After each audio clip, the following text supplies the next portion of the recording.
Hi, Taurus. Welcome to your September 2020 Astro update. It's Raina here. And so at the beginning of September, the Sun and Mercury are in a favorable aspect to Taurus, which is called a trine. You're both earth signs, so this is always going to make things flow very nicely. What makes it even better is that for you, Virgo is the fifth house. And the fifth house is something that I think Taurians can really get down with because Taurus is ruled by Venus, and Venus is about pleasure. And the fifth house is a house of pleasure. I'm surprised Venus doesn't rule the fifth house. Actually, the Sun rules the fifth house, Leo. And so this is an area, you happen to have it in Virgo, and this can mean that you just want to enjoy your life. So whatever that means for you, for some people it's going to be parties or concerts. It's a creative house, so it can be going to the theater, going to or just doing some kind of creative projects yourself. The fifth house is love. So this can be something that is a romantic time for you. If you're single and you're looking, this may be the kind of time frame that you could find somebody that you're interested in. And Mercury being here can mean talking to somebody who is a love interest. The fifth house is also sports. And so that may be something that is appealing to you as well. Fifth house can be the business that you own. So with Mercury here, you could be, creating paperwork that has to do with that, or thinking, kind of brainstorming about your business. On the 2nd of the month, there is a full moon at 10 degrees of Pisces. Now, Pisces is a water sign, and it is another friendly angle called a sextile. And so Pisces is the 11th house, which is the house of hopes and wishes and friendships. So one possibility here is that you are realizing one of your dreams. And that would be amazing. For those who are born in April, this will actually be falling in your 10th house of career, believe it or not. So this might have some kind of angle with career upgrade in some way, a promotion, or just some kind of honors, recognition, popularity, publicity for your career achievements or things along those lines. And that can thrust you into greater success as well. The rest of you, this will fall in the 11th house. And this is also, this reading is intended for Taurus rising as well. So if you have Taurus in the first 9 degrees of, if you have your rising sign first 9 degrees of Taurus, this full moon is going to fall in your 10th house as well. But for the rest of you, it's the 11th house. You may hear some news about a friend or find out something, or even just kind of like intuit something about a friend, gain insight into them that can either help you to decide whether or not to continue in a friendship or help them to navigate their life. Because sometimes what happens, of course, this is with any relationship, is that we kind of see the person in a new light. Maybe we have some interaction with them, or somebody else tells us about something that happened to this person when they were younger. And we, kind of like either that can make us want to be with them more because we get where they're coming from, or we realize we have to stay away. And sometimes people have to stay away when it gets very toxic, in other words. The 11th house is also friendship or groups. So if you belong to a group and you decide that it no longer is in alignment with your values, then that may change. On the 5th, Mercury goes into Libra, so that is more business-like. That's a 6th house. But even though it's in a sign like Libra, the 6th house is an earth house like your house, Taurus. So even that could be compatible with you because Mercury in the 6th can lead to researching about diet and really paying attention to this area, to health in general. You may be about to embark on some kind of a health journey and you want to arm yourself with information.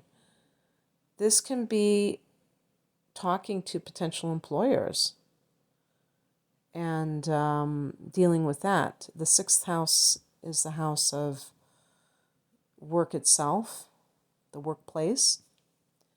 This can be a situation where you're dealing with, kind of tweaking your daily schedule. The next day on the 6th, Venus goes into Leo, and Leo is your 4th house of home and family. And so this can be a time when you feel the urge to beautify your surroundings. This may involve buying things that do so. So whether it's new furniture, new coverings on furniture,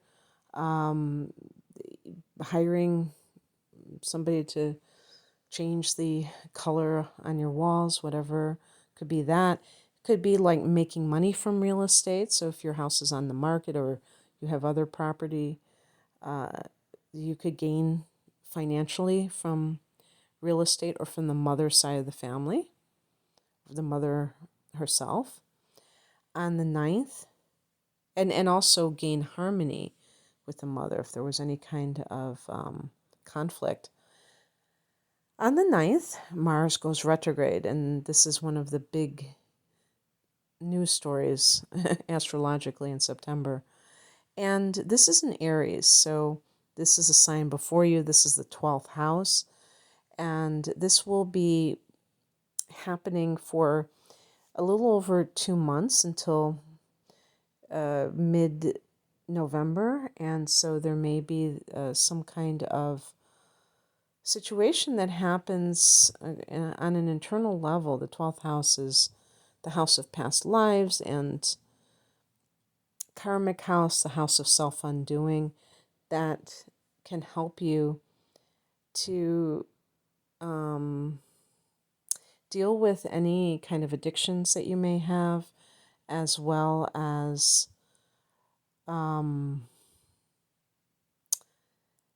anything that has to do with situations involving spiritual goals.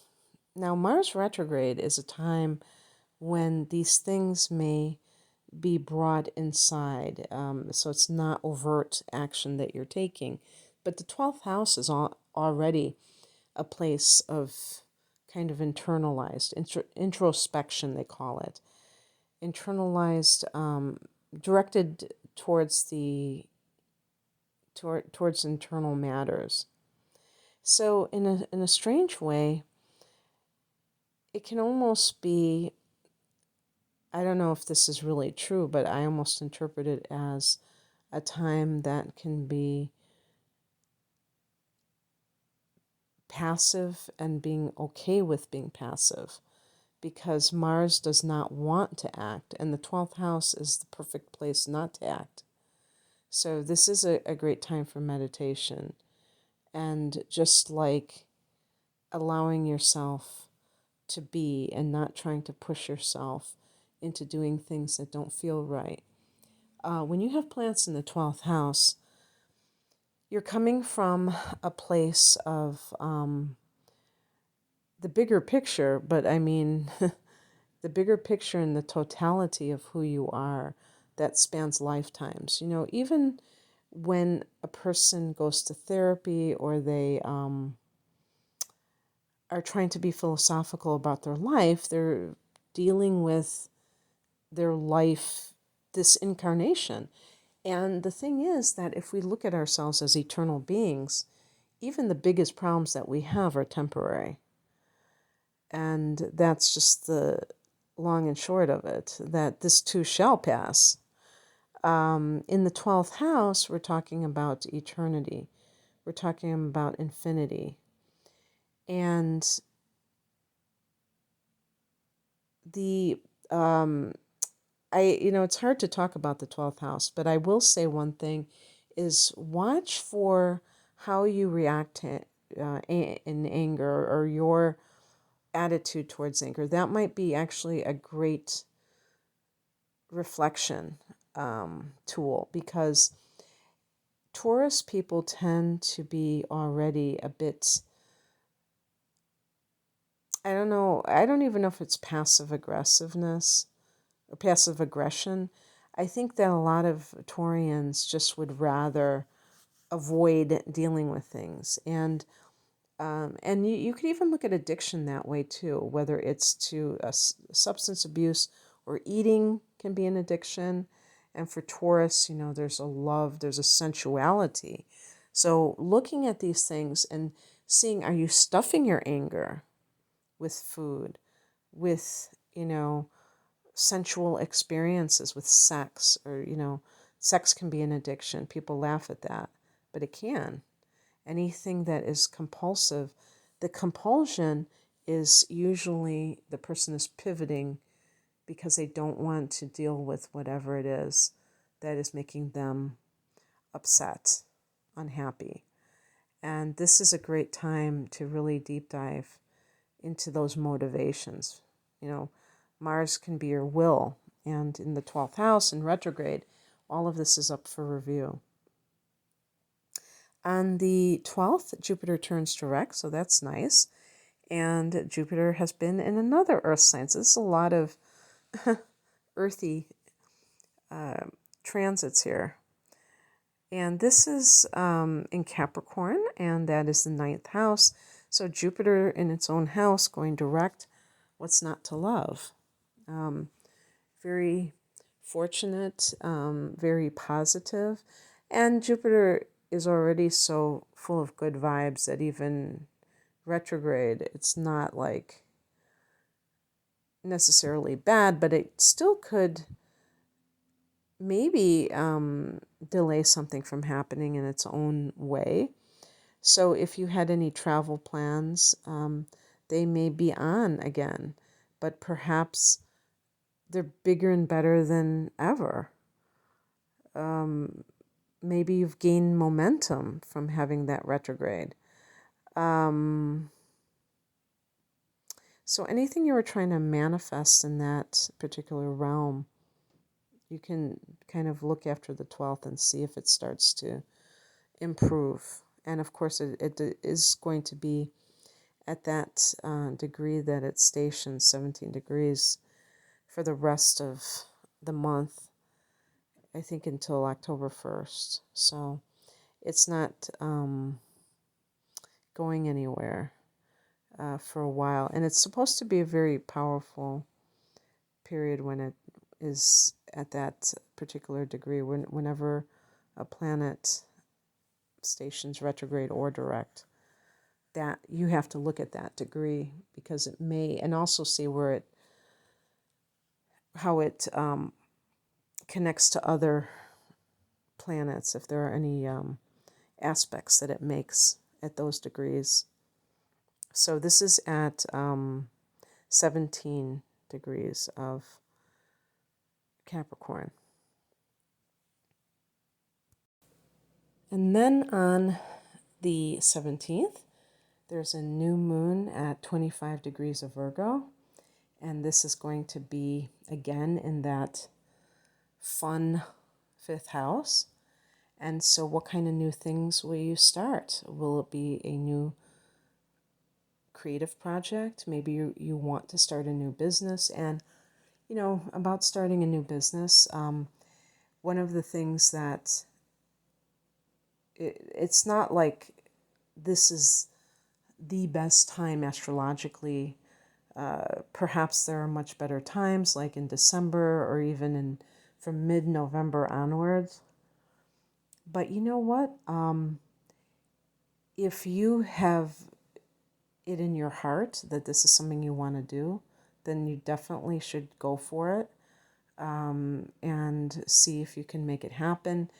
Some people might say that with Mars retrograde that that wouldn't be a good idea. I don't know. I don't think that it necessarily means that you can't start something new, but you might not have the willpower to be consistent. But Taurans don't need extra willpower. You have enough on your own.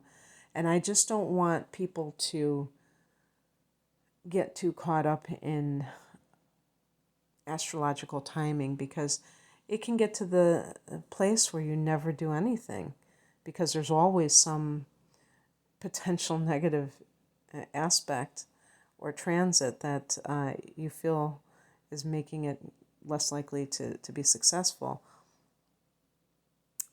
So anyway, this may be a time when you feel compelled to launch your business, to start something new. You may find love. Mercury has recently been here. You may have been talking to somebody. The sun is here, new moon. And so the birth of something that brings you joy. This is a house of happiness. And then on the 29th, there we have Saturn turning direct, again in Earth energy, in this case Capricorn. So there is that ninth house. And the ninth house, in addition to being long distance travel, is the God house.